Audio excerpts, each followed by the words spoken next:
Disease healing जानने के पहले हम ये बात जानेंगे कि किस तरह से हम वननेस कॉन्शियसनेस में रह करके जो भी हमको जीवन में चाहिए उसको हम मैनिफेस्ट कर सकते हैं।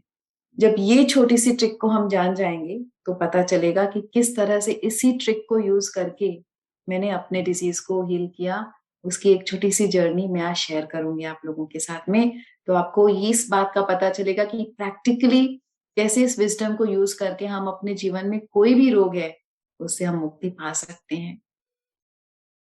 तो क्या है ये फ्रीक्वेंसी की, ये क्या बात है?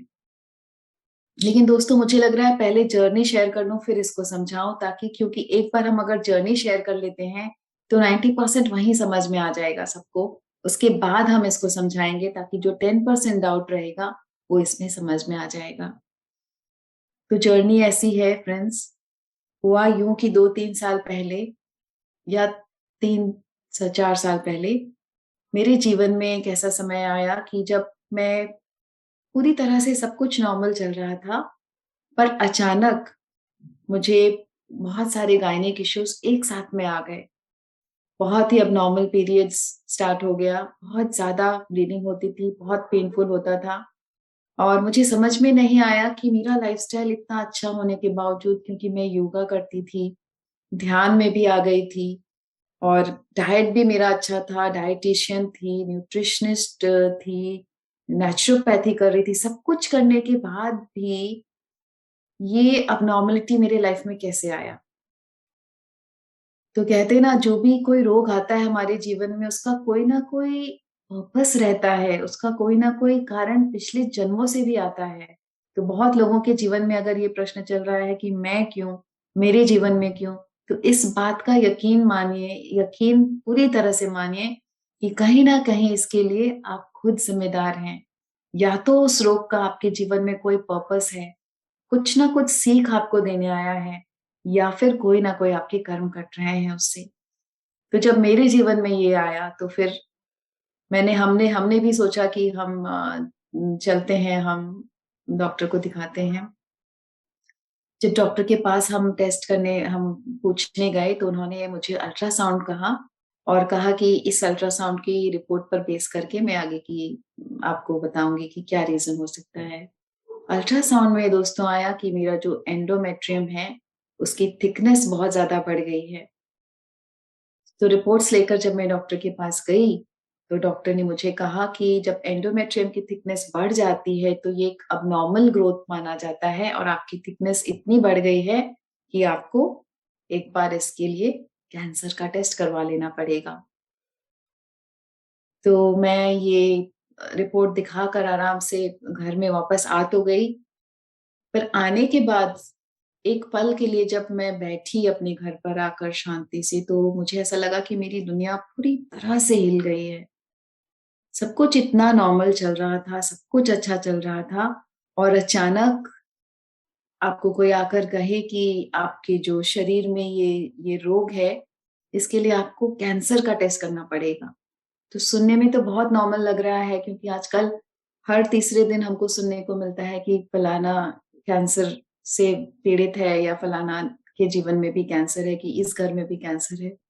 लेकिन अपने जीवन पर अगर सोचिए उस बात को कि आपको डॉक्टर कह रहा है, ज़रा अपने ऊपर सोच के देखिए कि आपको डॉक्टर कह रहा है कि आप जाकर कैंसर का टेस्ट करा लो। हो सकता है कि ये ग्रोथ कैंसरस हो, तो क्या आपकी दुनिया हिल नहीं जाएगी एक बार के लिए? तो मेरी भी दुनिया उसी तरह से हिल गई थी और इतना ध्यान होने के बावजूद जीवन में मैं 2-3 दिन के लिए पूरी तरह से डिप्रेशन में चली गई थी और बहुत, बहुत ज़्यादा दुखी और बहुत ज़्यादा रोना-धोना, बहुत डिप्रेस में, और मेरे मेरे को मुझे पता नहीं बहुत सारे नकारात्मक ख़्याल इस तरह से आने लग गए कि पता नहीं इस रोग से हो सकता है मैं अपने जीवन को खो दूँ।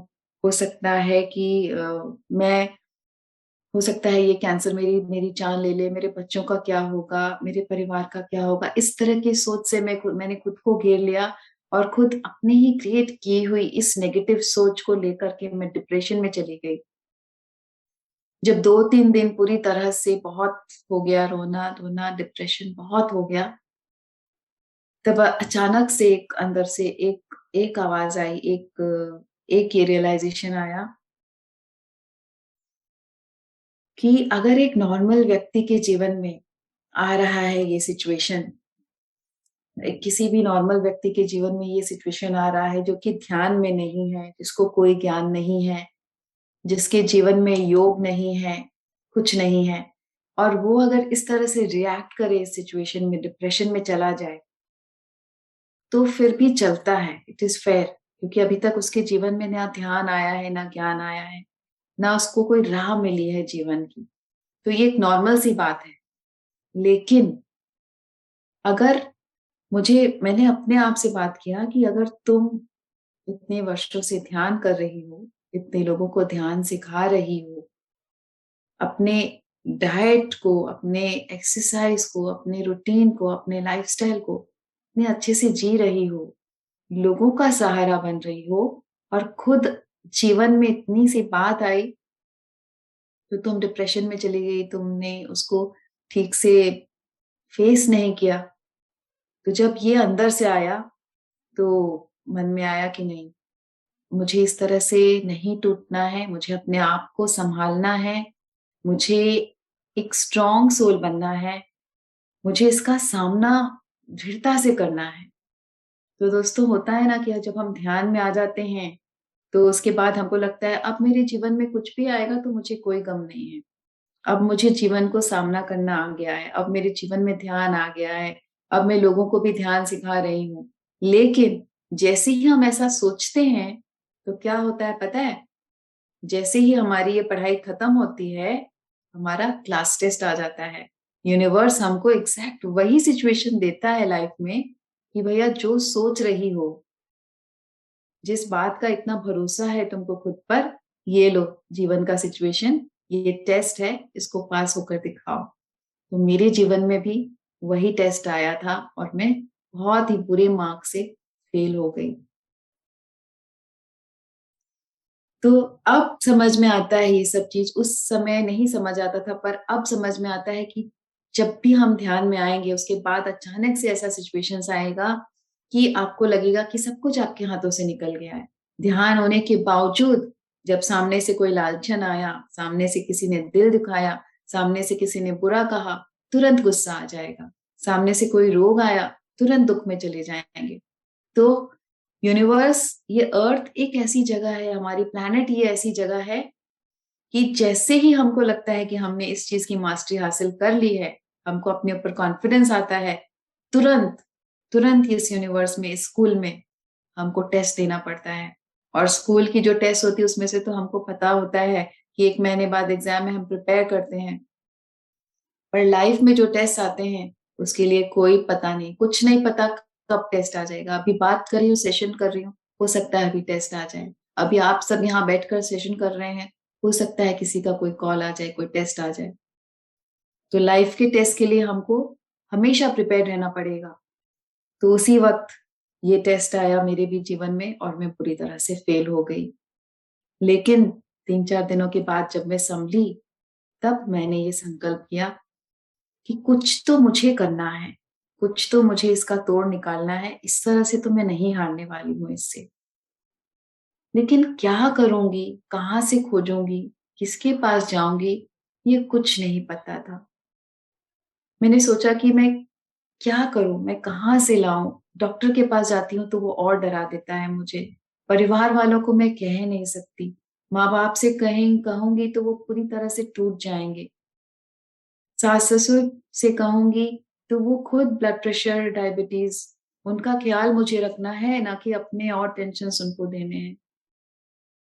किससे कहूँ? बच्चों से शेयर नहीं कर सकते, बच्चे छोटे हैं। तो मैं और मेरे हस्बैंड, हम दोनों ने किसी से भी शेयर नहीं किया। पर कुछ मैं ढूँढ रही थी कि मुझे इससे हार नहीं मानना है, मुझे कुछ ना कुछ तो करना है। और यूनिवर्स को मैंने बैठकर प्रार्थना किया कि आप मुझे राह दिखाओ। मुझे इससे बाहर निकलने की कोई तरकीब बताओ। मैं खुले मन से तैयार हूँ। आप जो बोलोगे, जैसा आप मुझे इंट्यूशन दोगे, जैसा मैसेज दोगे, मैं हर मैसेज को रिसीव करने के लिए तैयार हूँ, उसको अमल करने के लिए तैयार हूँ, पर मेरी मदद करो। मैंने बहुत गिड़गिड़ाकर, बहुत रोते हुए ये प्रार्थना की थी ध्यान में। उसके बाद मेरे हाथ में एक किताब थी जो मैंने पहले भी पढ़ी थी, लुई है की you can heal your life. इससे पहले भी कुछ वर्षों पूर्व जब मैं ध्यान में नहीं आई थी, तब मुझे ब्लीडिंग के इश्यूज हुए थे। तो इस किताब को पढ़कर और फिर ध्यान से मैंने अपने ब्लीडिंग के इश्यूज को ठीक कर दिया था। लेकिन उस वक़्त मुझे ये विश्वास था कि ये ब्लीडिंग ध्यान से गया है। पर आज की डेट में मुझे ये था कि ध्यान तो मैं कर ही रही हूँ, उसके बावजूद ये सिचुएशन मेरी लाइफ में आई है। तो अब मैं क्या करूँ? इसके आगे मैं क्या करूँ? तब लुई है की किताब मेरे को अंदर से इंट्यूशन आया। जब खुले मन से हम पूरे यूनिवर्स को सरेंडर करते हैं ना दोस्तों, अपने आप ही इंट्यूशन आता है, अपने आप ही मैसेजेस आते हैं। बस अवेयरनेस में रह के उस मैसेज को लेना है, ये समझना है कि ये मैसेज मेरे लिए है। तो मेरे को अंदर से फिर वो मैसेज आया कि ये किताब तुम दोबारा निकाल के पढ़ो। वो किताब मैंने दोबारा निकाली। मेरे भाई ने दी थी वो किताब जब मुझे ब्लीडिंग के इश्यूज हुए थे। तो मैंने दोबारा उस किताब को निकाला, उसको पढ़ा। उसको पढ़ने से मुझे बहुत सारे इनसाइट्स मिले। उसके बाद अपने आप ही व्हाट्सएप में इस तरह के मैसेजेस आने लग गए, जो मेरी ही सिचुएशन को मैच करते हैं, मेरी ही प्रॉब्लम का सॉल्यूशन कह रहे हैं। अपने आप ही किसी-किसी सेमिनार में चली गई, किसी-किसी वर्कशॉप में एडमिट होने लग गई, किसी-किसी का लिंक्स मुझे मिलने लग गया, जिनसे बातें करके और समझने लगी इस सिचुएशन को। अपने आप ही हर एक आर्टिकल, हर एक इंटरनेट पे हर एक चीज़ को खोजना, हर एक आर्टिकल को पढ़ना, इसकी खोजबीन और पूरी सरेंडरेंस के साथ में और पूरे दृढ़ संकल्प के साथ में और विश्वास के साथ में कि मुझे कुछ करना है और मेरा मन पूरी तरह से खुला है। आप जो मैसेज दोगे मैं लेने के लिए तैयार हूँ और इस तरह से पूरे जैसे हम पागल हो जाते हैं ना खोज किसी की खोज में कि मुझे हासिल करना ही है, उतने पैशन के साथ में मैंने बहुत सारा रिसर्च किया, बहुत सारा रिसर्च किया। जब हफ्ता 10 दिन, 15 दिन हो चुके थे इस बात को पढ़ने में और रिसर्च करने में, तब मेरे हस्बैंड ने इस बीच ही इसी दौरान ही मुझसे कहा कि डॉक्टर ने हमें कैंसर के टेस्ट के लिए बताया है। माफ़ कीजिए दोस्तों, इतनी एनर्जी है कि मेरी आँखें नहीं खुल रही हैं। तो मेरे हस्बैंड ने कहा कि हमको डॉक्टर ने कैंसर का टेस्ट बताया है, तो हमें समय नहीं गँवाना चाहिए। हमें तुरंत जाके कैंसर का टेस्ट करवा लेना चाहिए, ताकि अगर कोई इलाज है, तो वो जल्द से जल्द प्रारंभ हो जाए। पर मैंने उनसे मोहलत माँगी, मैंने उनसे कहा कि मुझे 1 महीना या 2 महीना आप मोहलत दीजिए। मैं अपने ऊपर कुछ काम करना चाहती हूँ, मैं कुछ खोज रही हूँ। अगर इस 2 महीने के बाद कुछ नहीं होता है, मैं 100% आपके साथ में जाकर टेस्ट करवाऊँगी, पर इस 2 महीने का मोहलत मुझे दे दीजिए और मुझे आप फ़ोर्स मत कीजिए कैंसर का टेस्ट करवाने के लिए। तो मेरे हस्बैंड इतनी आसानी से इसलिए मान गए क्योंकि हमारे जीवन में पहले ही ध्यान आ चुका था। बहुत वर्षों से मैं ध्यान कर रही थी और उन्होंने ध्यान से जो भी हमारे जीवन में चमत्कार हुए हैं, वो उसके साक्षी थे। तो उनको भी इस पर विश्वास था और उससे भी ज़्यादा उनको मुझ पर विश्वास था। तो हम लोगों ने ये डिसाइड किया कि हम किसी को नहीं कहेंगे और महीना 2 महीना मोहलत मैंने उनसे माँगा। और उसके बाद जब 10-15 दिन हो चुके थे, मेरा रिसर्च चल रहा था और काफ़ी कुछ मैंने इकट्ठा कर लिया था, तो मेरे पास पूरी तरह से एक प्रोसेस था, जो मुझे फ़ॉलो करना है। ये प्रोसेस तो मेरे सामने था दोस्तों, पर मन में उस विश्वास की कमी थी। हम कहते हैं कि मुझे पूरा विश्वास है, लेकिन कहीं न कहीं वो डर था मेरे मन में कि पता नहीं ये काम करेगा या नहीं करेगा? क्या पता कैंसर आएगा या नहीं आएगा? क्या पता ठीक होंगी कि नहीं होंगी? इसी डर के साथ मैंने फिर से सरेंडर किया अपने आप को और फिर से मैंने ये ध्यान अपना स्टार्ट किया और ये प्रोसेस को फ़ॉलो करना स्टार्ट किया। प्रोसेस में फर्स्ट जो पॉइंट था जो मैंने फ़ॉलो किया, सबसे पहले तो अपने ध्यान को बढ़ा दिया। क्या होता है ना फ्रेंड्स, जब हम ध्यान में आ जाते हैं, तो जब नए-नए हम आते हैं तो हमको बहुत हमारे लाइफ में बहुत सारी चेंजेस आती हैं और हम बहुत रिलीजियसली उसको फॉलो करते हैं कि हाँ, मुझे बहुत अच्छा लग रहा है, मेरी लाइफ में बहुत अच्छा कुछ हो रहा है, मैं रोज़ इसको करूँगी, जीवन बदल गया है और हम पूरी तरह से हाई टाइड में रहते हैं। लेकिन जब कुछ दिन हो जाते हैं ना, तो कोई ना कोई फंक्शन आ गया, ओकेशन आ गया, कोई ना कोई ट्रैवलिंग आ गया, बच्चों के एग्ज़ाम्स आ गए, कोई ना कोई सिचुएशन आ जाता है और फिर वो छूट जाता है। इसी तरह से हमारे डाइट और एक्सरसाइज का भी होता है। हम जब अच्छा डाइट फ़ॉलो कर रहे, एक्सरसाइज फ़ॉलो कर रहे हैं, तो बहुत कुछ अच्छा यस बहुत अच्छा लग रहा है और उसको पूरा रिलीजियसली फ़ॉलो करेंगे। पर कुछ ही समय में वो छूट जाता है। तो मेरे भी जीवन में उस वक़्त ऐसा ही दौर चल रहा था कि मेरा ध्यान भी पूरी तरह से तो नहीं छूटा था, लेकिन बहुत कम हो गया था। ना ही मैं अपने डाइट को ठीक से फ़ॉलो कर रही थी, ना एक्सरसाइज ठीक से कर पा रही थी। बस कैज़ुअल हो जाते हैं ना जैसे हम लाइफ़ में, मैं कैज़ुअल हो गई थी। तो सबसे पहले तो मैंने अपना ध्यान बढ़ाया। 1.5 से 2 घंटा ध्यान में उस टाइम पे स्टार्ट करने लग गई और सेकंड अपने डाइट के ऊपर मैं सजग हो गई और थर्ड अपना एक्सरसाइज फिर से स्टार्ट कर दिया। फोर्थ एंड सबसे मेन पॉइंट जो मुझे रिसर्च में मिली थी, वो ये था कि मुझे उस फ्रीक्वेंसी में वाइब्रेट करना है जो मुझे अपने लाइफ में चाहिए। फॉर एग्जाम्पल, अगर हम यूनिवर्स से मांगेंगे, ये सिर्फ इस रोग के लिए नहीं है, जैसे जैसे मैं अपना जर्नी बता रही हूँ फ्रेंड्स, मैं वैसे वैसे उस सिचुएशन का वो सीख भी आप लोगों के साथ शेयर कर रही हूँ, जो सीख मैंने ली थी। उस वक्त तो नहीं ले पाई थी, पर अब जब मैं बैठती हूँ और अपनी जर्नी को रिव्यू करती हूँ, तो मुझे समझ में आता है कि हर एक सिचुएशन में क्या क्या सीख थी जो मेरे लिए थी उस वक्त। तो उस वक़्त यही सीख मैंने लिया था, जो सबसे बड़ा सीख था मेरे जीवन का, कि अगर हमको कुछ भी चाहिए अपने जीवन में, अगर मुझे पैसे चाहिए, मुझे हेल्थ चाहिए, मुझे अबंडेंस चाहिए, मुझे अपने रिलेशनशिप्स में मधुरता चाहिए या फिर मुझे अपने लोन से मुक्ति चाहिए, कुछ भी चाहिए मुझे अपने जीवन में, तो अगर मैं यूनिवर्स को इस तरह से माँगती हूँ हाथ फैला करके कि मुझे दे दो, तो यूनिवर्स कभी भी मुझे इस तरह से नहीं देगा कि ले लो। क्योंकि यूनिवर्स को हमारी भाषा नहीं समझ में आती। यूनिवर्स को हमारी भाषा नहीं समझ में आती। यूनिवर्स को अगर कुछ समझ में आता है, तो वो है हमारी फ्रीक्वेंसी। कैसे?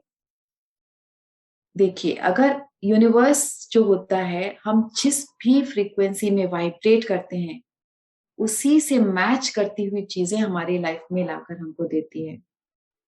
अगर हम हाई फ्रीक्वेंसी में वाइब्रेट करते हैं, तो हाई फ्रीक्वेंसी से मैच करने वाली सारी चीज़ें यूनिवर्स लाके हमारी झोली में डालती है। हाई फ्रीक्वेंसी की चीज़ें क्या-क्या हैं? प्यार, करुणा, ग्रैटिट्यूड, धन, धान्य, हेल्थ, उन्नति, प्रमोशन, सक्सेस, हर एक चीज़ जो बहुत अच्छा है जीवन के लिए, जो जीवन को खुशनुमा बनाता है, वो सारी चीज़ें हाई फ्रीक्वेंसी की होती हैं। और अगर हम हाई फ्रीक्वेंसी में वाइब्रेट करते हैं, तो वो चीज़ें यूनिवर्स लाकर हमारी झोली में डाल देता है, हमें कुछ नहीं करना पड़ता। लेकिन अगर हम लो फ्रीक्वेंसी में वाइब्रेट कर रहे हैं और हम हाई फ्रीक्वेंसी चीज़ें माँग रहे हैं यूनिवर्स को, तो उसको हमारी भाषा नहीं समझ में आती, उसको हमारी लो फ्रीक्वेंसी समझ में आती है और वो हमारे जीवन में वही चीज़ें लाकर देता है, जो लो फ्रीक्वेंसी में वाइब्रेट होती हैं। क्या है लो फ्रीक्वेंसी की चीज़ें? गरीबी, दुःख, लोन, रिश्तों में बहुत सारा मिसअंडरस्टैंडिंग्स, बहुत ही अ, पुअर हेल्थ, बहुत ही अशांत मन, हर तरह की प्रॉब्लम्स, हर तरह का दुःख, हर तरह के इश्यूज़, ये सारी जो चीज़ें होती हैं, सेल्फिशनेस, अहंकार, ग्रीड, लोभ, लालच, ये जितनी भी चीज़ें होती हैं, ये सब लो फ्रीक्वेंसी की होती हैं और यूनिवर्स ऐसी ही चीज़ें हमारे जीवन में लाता है। तो एक तरफ तो हम यूनिवर्स को माँग रहे हैं, प्रार्थना कर रहे हैं रोज़ कि मुझे हाई फ्रीक्वेंसी की चीज़ें चाहिए, मुझे ये गाड़ी चाहिए, मुझे ये बंगला चाहिए, मुझे ये रिश्ता चाहिए, मुझे ये हेल्थ चाहिए, मुझे आरोग्य चाहिए, और दूसरी तरफ हम लो फ्रीक्वेंसी में वाइब्रेट कर रहे हैं, तो यूनिवर्स को हमारी भाषा नहीं समझ में आएगी, हमारे वाइब्रेशन के अनुसार ही हमारे जीवन में वो चीजें देगा। तो क्या करना है हमको? अगर हमको हाई फ्रीक्वेंसी की चीज चाहिए तो हमको हाई फ्रीक्वेंसी में वाइब्रेट करना है। हाई फ्रीक्वेंसी में हम कैसे वाइब्रेट कर सकते हैं? अगर हम पूरी तरह से अनकंडीशनल लव अपने अंदर लाते हैं, ग्रैटिट्यूड लाते हैं, कंप्लेन को हटाते हैं, अगर हम ध्यान करते हैं, तो सबसे ज़्यादा हाई फ्रीक्वेंसी हमको ध्यान से मिलती है। क्योंकि जब हम ध्यान करते हैं, तो हम उस सोर्स से एक हो जाते हैं और उस सोर्स की फ्रीक्वेंसी हाईएस्ट है, और वो सोर्स अपनी जितनी भी ऊर्जा है, वो हमारे अंदर हम स्वयं ही लेने लगते हैं ध्यान के माध्यम से। जैसे-जैसे हमारी ऊर्जा बढ़ती रहती है, वैसे-वैसे हमारी फ्रीक्वेंसी हाई होने लगती है। इसलिए कहते हैं ना कि जब हम ध्यान में आते हैं, तो अच्छी चीज़ें अपने आप होने लगती हैं जीवन में। यही वो सीक्रेट है। और क्या कर सकते हैं अपनी फ्रीक्वेंसी को हाई करने के लिए? हम सात्विक आहार ले सकते हैं। हम अगर अपने खान-पान में नॉन-वेज को छोड़ दें, गार्लिक को छोड़ दें, सात्विक आहार लें, तो हमारी फ्रीक्वेंसी वैसे भी हाई हो जाएगी। और हम क्या कर सकते हैं हाई फ्रीक्वेंसी में आने के लिए? हमारी फ्रीक्वेंसी को नेगेटिविटी लो करती है, गलत सोच लो करती है। हमारी फ्रीक्वेंसी को ये सब जो मार्केट में जितने भी फल और सब्जियों पे जो केमिकल्स, पेस्टिसाइड ये सब हैं, ये सब चीज़ें इंट्रोड्यूस की हुई हैं हमारी फ्रीक्वेंसी को लो करने के लिए। ये डार्क फोर्सेस ने इंट्रोड्यूस ही इसलिए किया था ताकि ह्यूमन्स की फ्रीक्वेंसी लो हो, ह्यूमन्स नेगेटिविटी में आएँ और वो हम पर रूल करें। ये सारी चीज़ें हमारी फ्रीक्वेंसी को लो करते हैं। इसलिए इतना ज़्यादा ज़ोर दिया जाता है ऑर्गेनिक फूड पर। तो ये तो कुछ तरीके हैं, आज के सेशन में ये कवर नहीं करूँगी, नॉर्मल हम इसका फिर क कभी कोई डिटेल्स में सेशन लेंगे। तो इस तरह से मैंने अपनी फ्रीक्वेंसी को हाई करना प्रारंभ किया। उसके बाद हमको इस वाइब्रेशन में आना है, इस बिलीफ में आना है। ये सबसे इम्पोर्टेंट पॉइंट है फ्रेंड्स। इस बिलीफ में आना है कि जो भी सिचुएशन हमको लाइफ में चाहिए, उस सिचुएशन में हम ऑलरेडी हैं, और हमको उसका धन्यवाद देना है यूनिवर्स को। तो जब मैं पहले दिन ध्यान में बैठी, तो मैंने कहा यूनिवर्स को कि थैंक यू, मैं पूरी तरह से हील्ड हूँ। मुझे एंडोमेट्रियम में कोई भी ग्रोथ नहीं है, मेरा एंडोमेट्रियम पूरी तरह से नॉर्मल है, मैं पूरी तरह से हेल्दी हूँ और बहुत जल्द ठीक हो जाऊँगी। और उसके बाद ये ट्रिक है दोस्तों, कि बहुत जल्द ठीक हो जाऊँगी नहीं, मैं ठीक हूँ। इस डिफरेंस को ज़रूर नोट कीजिएगा, क्योंकि बहुत जल्द ठीक हो जाऊँगी मतलब अभी ठीक नहीं हूँ, हो जाऊँगी मतलब वो फ्यूचर में होगा। तो अभी अंदर में क्या है? अभी अंदर में लैक है। तो अंदर में लैक की फ्रीक्वेंसी में वाइब्रेट कर रही हूँ, तो यूनिवर्स को लैक की फ्रीक्वेंसी मिलेगी। वो भी ये सोचेगा कि ये कल ठीक हो जाएगी और मेरे लिए वही मैनिफेस्ट करके देगा। तो मुझे ये बोलना है बहुत ही अवेयरनेस के साथ में कि मैं पूरी तरह से ठीक हूँ। और इसका विश्वास मैं कैसे दिलाऊँगी?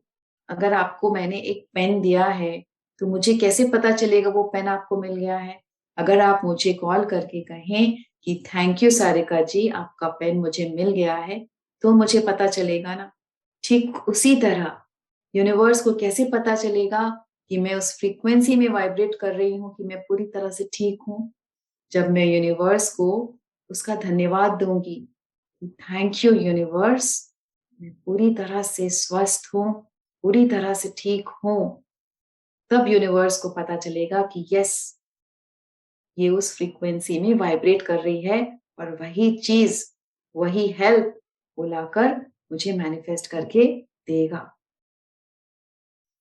तो फिर मैंने ये कर तो दिया, लेकिन इसमें सबसे बड़ा चैलेंज ये है कि हम यूनिवर्स को ठग नहीं सकते।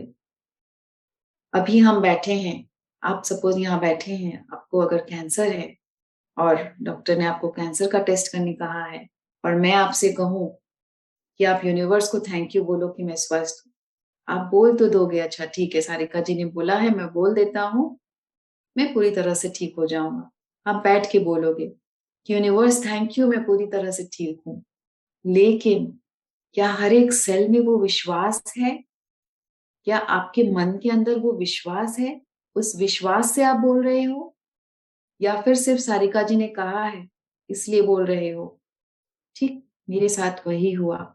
मैंने पढ़ा था कि ऐसे करना है, तो मैंने कहा, जितनी देर मैं ध्यान में रही और यूनिवर्स से बातें करती रही, थैंक यू कहते रही, मैं पूरे पावर में थी। मैंने पूरे दृढ़ संकल्प से कहा कि थैंक यू यूनिवर्स, मैं पूरी तरह से ठीक हूँ।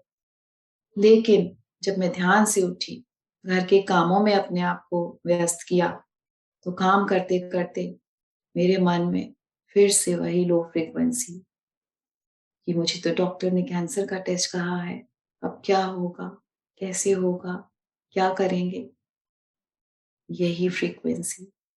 और फिर से जब मैं ध्यान में बैठी दूसरे दिन, फिर से मैंने दृढ़ संकल्प से कहा कि यस, मैं पूरी तरह से ठीक हूँ। पर जितनी देर मैं ध्यान में रहती थी, उतनी देर उस फ्रीक्वेंसी में वाइब्रेट करती थी। ध्यान के बाद फिर वही का वही। इस चीज़ से बचना है, इस चीज़ को अवेयरनेस में लाना है। ध्यान के बाद भी चौबीसों घंटे इस अवेयरनेस में, इस विश्वास में रहना है कि मैं पूरी तरह से ठीक हूँ। थोड़ी-सी भी नेगेटिविटी, थोड़ा-सा भी डाउट नहीं लाना है अपने अंदर। तो सिर्फ़ इस विश्वास को अपने अंदर लाने में मुझे 15 से 20 दिन लग गए, क्योंकि ध्यान से उठती थी तो अपने आप ही दिमाग में आ जाता था कि अब क्या होगा? वो चिंता आ जाती थी। और जब मैंने ये जाना कि 24 घंटे इस अवेयरनेस में रहना है, तो जैसे ही ये चिंता मेरे मन में आती थी, मैं उसको कट, कैंसल, क्लियर करके फिर से उस फ्रीक्वेंसी में आती थी। नहीं, मैं पूरी तरह से ठीक हूँ, मैं पूरी तरह से ठीक हूँ। और इसको प्रैक्टिस करते इसको पूरी तरह से 24 घंटे जीने के लिए मुझे 15 से 20 दिन लगे दोस्तों। इसलिए अगर आप इस प्रोसेस को करोगे और आपको ये विश्वास करने में दिक्कत आएगी, तो बिल्कुल भी हार मत मानना, क्योंकि जैसे मैंने किया वैसे आप भी कर सकते हो। मैं भी नॉर्मल इंसान ही हूँ। मैं भी कोई बहुत बड़ी मास्टर नहीं, कि बहुत बड़ी कोई गुरु नहीं, कि कुछ नहीं। एक नॉर्मल इंसान जिसके जीवन में रोग आया था, एक नॉर्मल ध्यानी जिसके जीवन में एक टेस्ट आया था। तो फिर जब इस तरह से मैं वाइब्रेट करने लगी, इस तरह से मेरे को 15-20 दिन लग गए, तब जाकर मैंने कहीं ये चीज़ मैंने नोटिस किया कि हाँ, अब उस चिंता से मैं थोड़ा-थोड़ा मुक्त हो रही हूँ। पूरी तरह से तो नहीं, पर पूरी तरह से जो चिंता में थी, वो सिचुएशन भी नहीं रही। ये तो रहा पहले दिन का मेरा ध्यान, दूसरे दिन का ध्यान। तीसरे दिन जब मैं ध्यान में बैठी, ये है पॉइंट, और एक इम्पोर्टेंट पॉइंट। उस वक़्त हमें क्या करना है, जिस भी ऑर्गन में हमारे प्रॉब्लम है, हमारे शरीर में रोग है, उसके अंदर हमको जाना है, उससे बात करना है, उसको एक्नॉलेज करना है। तो मैं भी गई। शुरू-शुरू में तो मुझे आया ही नहीं कैसे जाते हैं, पर क्योंकि मैंने पढ़ा था कि ध्यान करके साँसों के रास्ते ही खुद को अपने अंदर ले जाकर उस ऑर्गन में प्लेस करना है। तो मैंने क्या किया, ध्यान में मैं बैठी, ध्यान में बैठकर मैंने ये विजुअलाइज़ किया कि मैं छोटी-सी एक सारिका हो गई हूँ। मैंने अपनी साँसों के द्वारा अपने अंदर में गई, अपने यूट्रस में जहाँ मेरा एंडोमेट्रियम का ग्रोथ था, वहाँ जाकर के मैं ध्यान में बैठी। ध्यान में बैठने के बाद वहीं यूट्रस के अंदर जब मैं उतर गई, यूट्रस में मैं ध्यान में बैठी। ध्यान में बैठने के बाद मैंने देखा कि जो यूट्रस था मेरा, बहुत ही बंजर ज़मीन की तरह था। वहाँ कोई हरियाली नहीं, कोई खुशी नहीं। मैंने उसको बहुत सारा थैंक यू बोला, ग्रैटिट्यूड दिया, प्यार दिया। मैंने उसको कहा कि तुमने मुझे जीवन में, जब से मैं डॉल्सन्स में आई हूँ, तब से तुमने मेरे पीरियड्स को लाया है, मेरे शरीर की क्लीनिंग की है, मुझे मेरे प्रेगनेंसी दी है, मेरे बच्चे को दिया है मुझे। तुमने मेरे लिए बिना थके काम किया है। हर महीने मेरे को तुमने पीरियड्स दिया है मेरे लिए, ये सारा कुछ तुमने किया है। लेकिन मैंने कभी भी तुमको उसके लिए धन्यवाद नहीं किया, कभी भी प्यार नहीं दिया, कभी भी एक्नॉलेज नहीं किया। तो आज मैं तुमको बहुत सारा प्यार देती हूँ, तुमको बहुत सारा धन्यवाद देती हूँ और लिटरली मैंने अपने इन दोनों हाथों को इस तरह से अपने यूट्रस पे रखकर उसको बहुत सारा प्यार का वाइब्रेशन दिया। बहुत सारी बातें की मैंने उससे और फिर मैंने उसको पूछा, क्या बातें करती थी मैं रोज़, दूसरे दिन भी ऐसे ही हुआ। मैं रोज़ अपने अंदर जाकर उससे बातें करती थी। दूसरे भी दिन जब मैं साँसों के द्वारा अपने यूट्रस के अंदर मैं गई, तो मैं क्या देखती हूँ कि जो पहले दिन पूरी तरह से बंजर ज़मीन थी, उसमें थोड़ी-सी खुशी आ गई है, थोड़ी-सी चहल-पहल आ गई है, थोड़ी-सी हरियाली आ गई है। तो सोचो, एक दिन मैंने उसको प्यार किया, उसको एक्नॉलेज किया, तो वो किस तरह से खुशी में आ गया। और यकीन मानिए दोस्तों, जब पहले दिन मैंने उसको ऐसे हाथ रखकर प्यार किया था, तो उसका रिएक्शन आया, उसकी खुशी को मैंने महसूस किया, उसने रिएक्ट किया, मुझे वो वाइब्रेशन फ़ील हुआ पूरी तरह से। तो दोस्तों सोचिए, हमारे ऑर्गन्स जिस दिन से हम पैदा होते हैं, वो हमारे लिए बिना थके काम करते हैं। हम कितनी बार हम उनका शुक्रिया करते हैं, कितनी बार एक्नॉलेज करते हैं। तो जैसे एक छोटा बच्चा होता है ना, मैं आपको ये एग्ज़ाम्पल शेयर करती हूँ कि क्यों ज़रूरी है हमको अपने ऑर्गन्स के साथ कनेक्ट होना। अगर सपोज़ सपोज़ मैं वर्किंग वूमन हूँ, मैं काम से ऑफ़िस से घर आई और मेरा छोटा-सा 4-5 साल का बच्चा बैठा है, इस इंतज़ार में कि मम्मी आएगी। मैं आई और काम में कुछ इस तरह से व्यस्त थी कि मैंने उसकी तरफ ज़्यादा ध्यान नहीं दिया और घर के कामों में लग गई। वो उदास था, लेकिन कुछ कहा नहीं उसने। फिर दूसरे दिन मैं ऑफ़िस गई, ऑफ़िस में बहुत सारे टेंशन्स थे। फिर से मैं घर आई और बच्चा मेरा वहीं वेट कर रहा था कि मम्मी कब आएगी। और फिर से ऑफ़िस की टेंशन और घर की टेंशन में मैंने उस पर ज़्यादा ध्यान नहीं दिया और अपने काम में व्यस्त हो गई। मेरा बच्चा उदास हो गया। लेकिन तीसरे दिन जब मेरे काम काम ऑफ़िस का काम सेटल हुआ, तब मुझे याद आया, अरे बच्चा वेट कर रहा होगा। मैं जल्दी से घर आई और आते ही उसको अपनी बाहों में भर के मैं उसको अपने गले लगाकर उसको बहुत सारा प्यार किया। वो इतना खुश हो गया कि पूछो मत। वो ये भूल गया कि 2 दिन से मम्मी ने मेरी तरफ नहीं देखा है, मुझ पर ध्यान नहीं दिया है, मुझे प्यार नहीं किया है। वो खुश हो गया, प्रफुल्लित हो गया, झूम गया। ठीक उसी तरह से मेरा यूट्रस, कभी भी मैंने उसको एक्नॉलेज नहीं किया था, लेकिन एक दिन जब मैंने उसको प्यार किया, खुशी से झूम गया दोस्तों, वो खुशी से झूम गया। तो यही होता है, अगर हम बच्चों पे ज़्यादा दिन तक काम में व्यस्त होते हैं और ध्यान नहीं देते हैं, तो वो इच्छा से काम करने लगते हैं। अपना फ़ोन पकड़ लिया, यूट्यूब में पता नहीं कौन-सी साइट पे चले गए, किसी फ्रेंड से गलत संगति में चैट करने लगे। क्या-क्या वो कर सकते हैं, स्व इच्छा से बिगड़ सकते हैं वो। ठीक उसी तरह से अगर हम अपने ऑर्गन्स पे ध्यान नहीं देंगे, उसको एक्नॉलेज नहीं करेंगे, तो वो भी कभी-कभी स्व इच्छा से कोई ना कोई रोग उत्पन्न कर लेते हैं, कोई ना कोई घृत उत्पन्न कर लेते हैं। तो इसी तरह से ये सिलसिला मेरा चलता रहा। मैं रोज़ जाती थी और अपने यूट्रस से बात करती थी, उसको प्यार देती थी और उससे ये बात करती थी कि क्या पर्पस है तुम्हारा मेरे जीवन में? तुम क्यों आए हो? इस ग्रोथ को मैं कहती थी। तुम मुझे कुछ सिखाने आए हो, मैं सीख को लेने के लिए तैयार हूँ। तुम्हारा क्या काम है यहाँ पर? तुम मुझे बताओ। मैं तुमको बहुत सारा प्यार देती हूँ, लेकिन तुम छोड़कर चले जाओ मेरे इस शरीर को। मैं तुमको फ्री करती हूँ, मुक्त करती हूँ। तुम जो भी मुझे सिखाने आए हो, मैं सीखने के लिए तैयार हूँ, लेकिन तुम मेरे शरीर को छोड़कर चले जाओ। और इस तरह से मेरी उससे दोस्ती हो गई और अब मैं वो सारिका नहीं रही। मेरे अंदर बहुत सारे चेंजेज़ आ गए, क्योंकि ध्यान-व्यान सब होने के बावजूद मैं खुद से प्यार नहीं करती थी।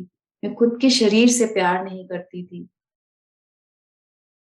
थोड़ा-सा वज़न बढ़ जाने पर, अरे यार मेरा वज़न बढ़ गया। थोड़ा-सा कुछ हो जाने पर, अरे यार यहाँ पे ये ऐसा हो गया। तो वो हम सबके साथ होता है, हम इंसान हैं। पर जब हम खुद से प्यार करते हैं, तो हम जैसे भी हैं, हम अपने आप को एक्सेप्ट करते हैं। जब तक हम अपने आप को एक्सेप्ट नहीं करते हैं, जब तक हम अपने आप से प्यार नहीं करते हैं, तभी तक लाइफ की कोई भी सिचुएशन हमको हरा सकती है, हमारे ऊपर हावी हो सकती है। जिस दिन से हम खुद से प्यार करने लगते हैं, तो ना कोई इंसान हमारे लिए कोई चैलेंजिंग सिचुएशन क्रिएट कर सकता है, ना कोई हमारी परमिशन के बिना हमारा अपमान कर सकता है, ना कोई रोग हमारे परमिशन के बिना हमारे शरीर में प्रवेश कर सकता है। तो जब हम खुद से प्यार करने लगते हैं, तो होता है ना कि सामने से अगर कोई एक चाट का प्लेट ले आया या गुपचुप ले आया या पिज़्ज़ा ले आया, तो पहले क्या होता था, मैं टूट पड़ती थी, "अरे यार! आज कैज़ुअल हो गए, आज खाना नहीं है, आज हम सब पिज़्ज़ा खा लेते हैं, चलो आज चाट खा लेते हैं।" लेकिन अब सामने से कोई लेकर आता था, तो मुझे मन नहीं होता था, क्योंकि अब मैं खुद से प्यार करती थी। मुझे वही चीज़ खाने का मन करता था, जो मेरे शरीर के लिए अच्छा हो। तो जब जब आपको बहुत सारी फूड की क्रेविंग्स हो रही है ना, तो जान लीजिए आप खुद से प्यार नहीं कर रहे हो, आप किसी चीज़ से भाग रहे हो। तो जब हम खुद से प्यार डेवलप करते हैं, तो हमारी ये क्रेविंग्स भी कम हो जाती है, अपने आप ही हेल्दी खाने की तरफ हमारा रुख हो जाता है। तो ये सब सिलसिला चलता रहा, यूट्रस से दोस्ती हो गई, उस फ्रीक्वेंसी पे वाइब्रेट करने लग गई, डाइट पे काम किया, एक्सरसाइज पे काम किया, सब कुछ हुआ। जब महीने 2 महीने हो गए, तो अचानक से हस्बैंड ने एक दिन कहा कि चलो आज हम टेस्ट करवा के आ जाते हैं, काफ़ी दिन हो गए। मैं भी अब पूरी तरह से तो नहीं पर तैयार थी। मन में एक डावाडोल सा था, एक डर सा था, लेकिन मैंने कहा अब करना ही है तो हम करेंगे। और फिर हम गए अल्ट्रासाउंड कराने, देखने के लिए कि एंडोमेट्रियम वैसा है कि हमको कैंसर का टेस्ट करवाना है कि कुछ फ़र्क पड़ा है। जब हम गए, तो उस डॉक्टर ने अल्ट्रासाउंड करने के टाइम पे वो मशीन से देखते हैं, वो देखने लगी और उसने मुझे पूछा कि आपको क्या प्रॉब्लम है? आप क्यों अल्ट्रासाउंड करवा रहे हो? तो मैंने कहा डॉक्टर साहब, मेरे एंडोमेट्रियम की थिकनेस इस तरह से बढ़ी हुई है और मैं इसका टेस्ट करवाने आई हूँ कि मुझे फिर नहीं तो डॉक्टर ने आगे कैंसर का टेस्ट बताया है। तो उस डॉक्टर ने इस तरह से जब हम अल्ट्रासाउंड में देखते हैं, उसने देखा और उसने कहा, "तुम्हारा एंडोमेट्रियम तो नॉर्मल है, तुम क्या कह रही हो? ठीक से कहो।" मैंने कहा, "डॉक्टर साहब, मेरे एंडोमेट्रियम की थिकनेस बहुत आई है और डॉक्टर ने मुझे कैंसर का टेस्ट कहा है, आप जल्दी से देख कर बताइए कि कितना थिकनेस है उसका।" उसने ठीक से देखा, अच्छे से देखा, देखकर उसने मुझे कहा, "क्या कह रही हो तुम? तुम्हारा एंडोमेट्रियम तो पूरी तरह से नॉर्मल है। ऐसा कैसे हो सकता है कि इतने मिलीमीटर की एंडोमेट्रियम तुम्हारी अपने आप ही थिकनेस कम हो गई? तुम्हारा एंडोमेट्रियम तो पूरी तरह से नॉर्मल है।" तो वो एक क्षण था, वो एक घड़ी थी दोस्तों, जिसने मेरी दुनिया को पूरी तरह से हिलाकर रख दिया। इतनी खुशी की अनुभूति शायद मैंने पहले कभी नहीं महसूस की थी। पूरी तरह से मेरी आँखों में आँसू थे। मुझे विश्वास नहीं हो रहा था कि मैंने ये कर दिया है। ये चीज़ संभव हो गया है। मैं कैंसर से मुक्त हो गई हूँ। मुझे विश्वास नहीं था।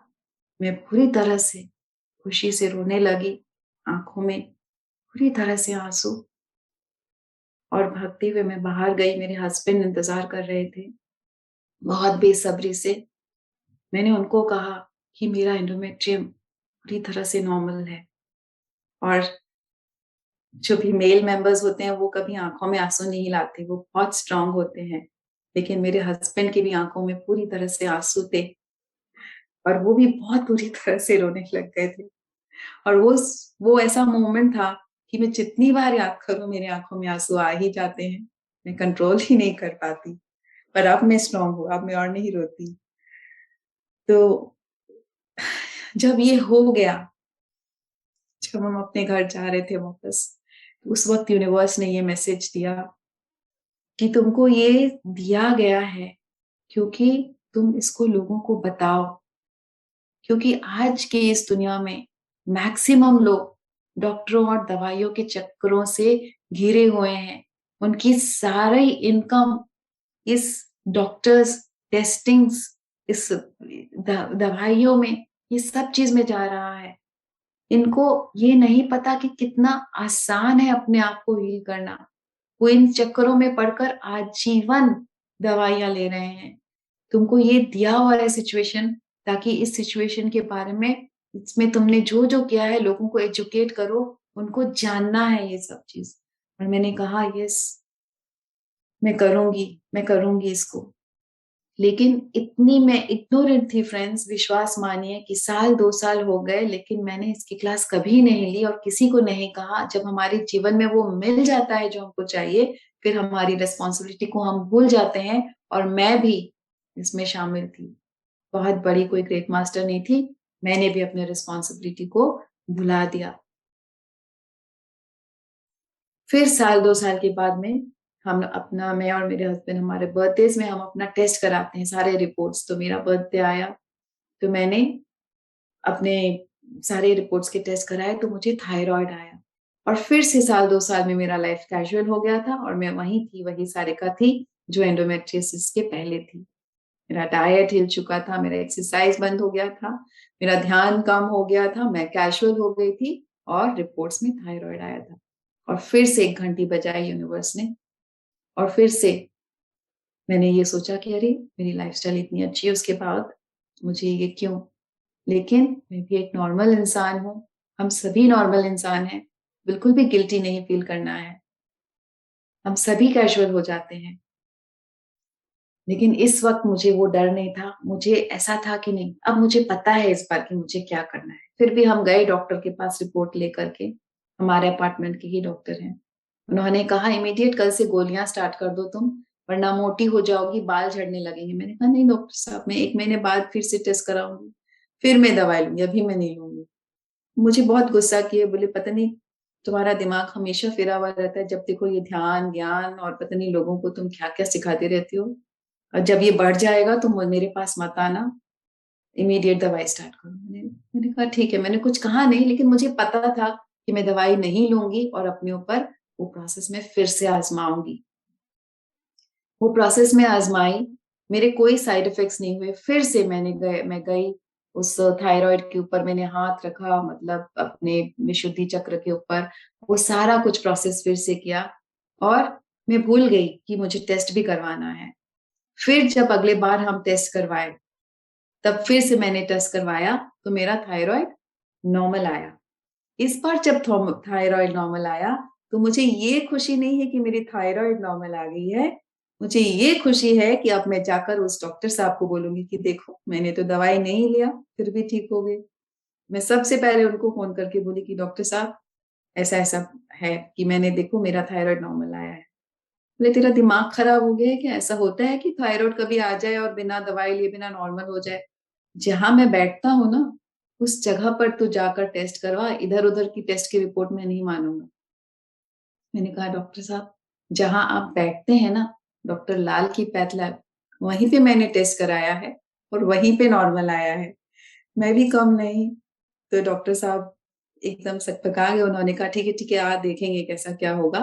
पर मुझे बड़ा मजा आया, मुझे बड़ा मजा आया। मैंने फोन रखा, और अब दोस्तों मुझे 100% भरोसा था कि ये प्रोसेस काम करता है। जब मुझे एंडोमेट्रियम से छुटकारा मिला था, तो मैं एक नॉर्मल ह्यूमन की तरह इस डाउट में थी कि हो सकता है रिपोर्ट गलत आई हो सकता है कोइंसिडेंस हुआ हो, कुछ भी हो सकता है। मतलब वो जो 100% विश्वास था वो नहीं था। लेकिन जब थायराइड के टाइम पे ये चीज हुआ, तो आज मैं आप सभी को जो भी यहाँ पे जुड़े हैं 100% गारंटी के साथ कह सकती हूँ, इस प्रोसेस को आप अपनाइए, आपको अपने रोग से मुक्ति जरूर मिलेगी। क्योंकि मेरे साथ एक नहीं 2 बार हुआ है। थायराइड हील होने के बाद भी मास्टर्स ने मैसेज दिया इस तरह से कि क्लास लो, तुमको दिया गया है, उस वक्त क्लास ले ली थी तो थायराइड नहीं आता, इसको बताओ लोगों को। लोग इसकी चंगुल में, दवाइयों की चंगुल में घिरे पड़े हैं, उनको बताओ इसके बारे में।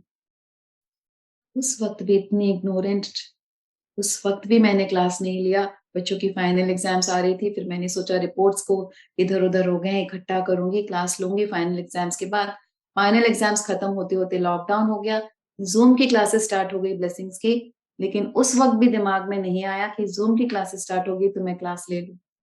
अचानक से एक दिन साउथ की एक मास्टर मुझे कॉल करके बोलती हैं कि सारिका मैडम आप आकर हमारे सेशन में क्लास लीजिए, टॉपिक बताइए।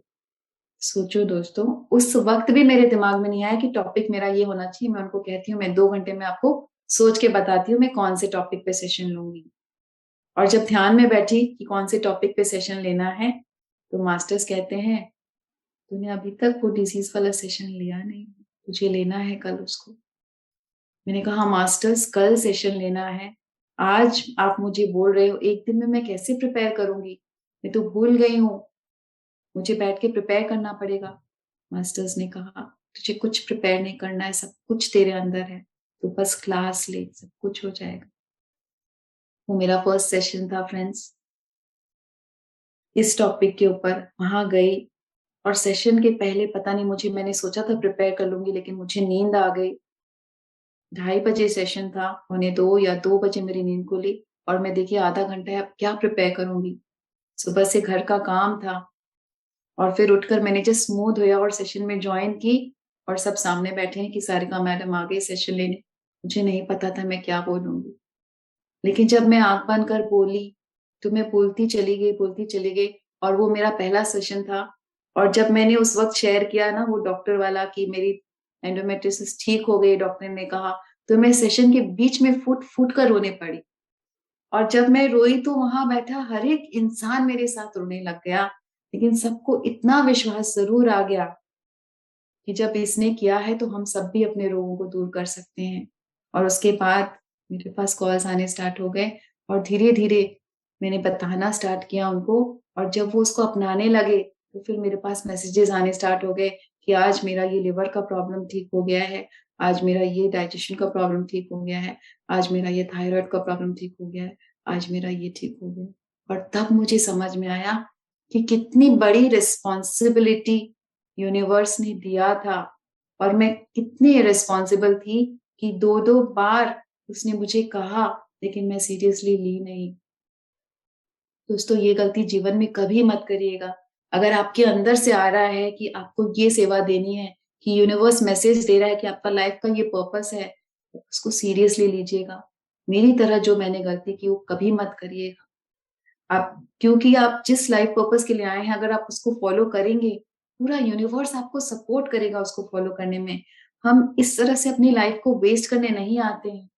हर एक इंसान जो यहाँ जन्म लेता है, उसका कोई ना कोई पर्पस ज़रूर है। उस पर्पस को फाइंड आउट करना है और उसको जीना है हमको।